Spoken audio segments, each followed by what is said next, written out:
Александар Македонски, Филип II, Олимпија, од денеска и официјално се дел од античката хеленска историја. Рано утринава на сите три споменици беа залепени табли кои го посочуваат тоа.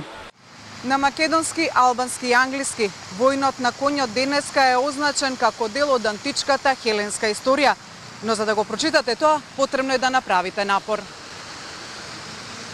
Таблата на војнот на коњ е толку непристапна што буквално мора клечечки да се чита, но многу ретки беа минувачите кои воопшто ја забележуваа, а уште помалку што ја читаа. Таблите на споменикот на Филип и Олимпија се поставени на повисоко ниво од онаа на војнот на коњ.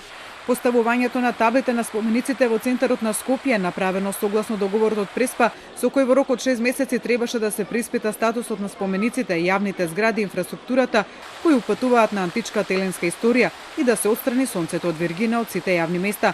Рокот за тоа истече во понеделникот.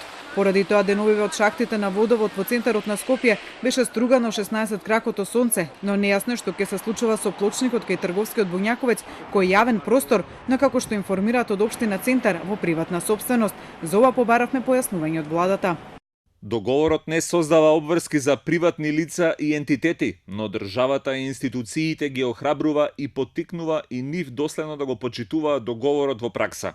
Дел од општините на кои владата во вторникот им препорача да ја почитуваат ова обврска, го имаат сонцето од Вергина на своите знаме и грб, а Виница пак чека од владата комисиски да се утврди дали 16 кракото сонце на нејзиниот плоштад отстапува од стандардите на овој символ, па да се реши дали ќе се отстранува. Од владата не наведуваат до кога општините имаат рок да ја исполнат оваа обврска и што доколку не го направат тоа.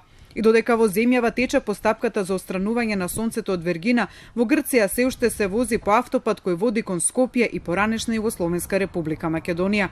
Со договорот од Преспа, Грција се обврза да го користи нашето ново уставно име и да ги смени патоказите Скопје и ПЈРМ на автопатот кој води кон земјава и да постави нови со Република Северна Македонија.